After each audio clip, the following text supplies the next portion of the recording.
8 years ago, President Barack Obama became the leader of an economically shattered country.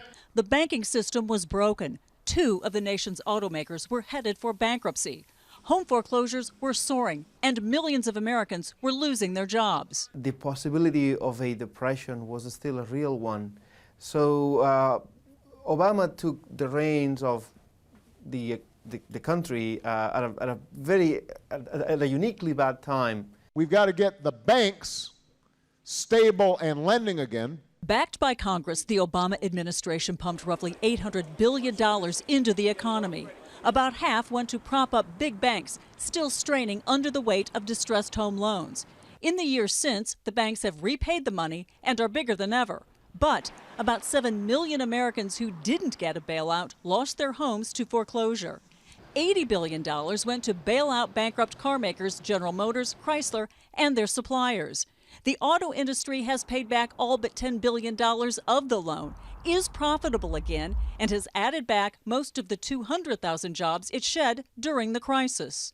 At 4.5%, the unemployment rate is about half of what it was when President Obama took office.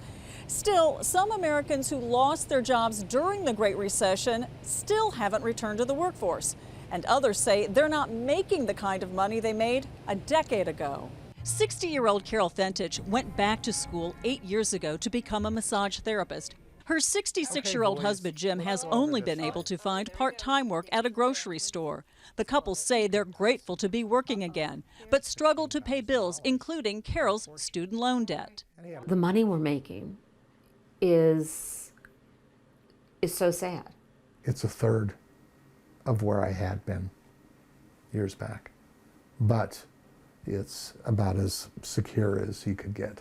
Economist Francisco TORRALBA calls President Obama's intervention effective, despite criticism by some that it didn't go far enough.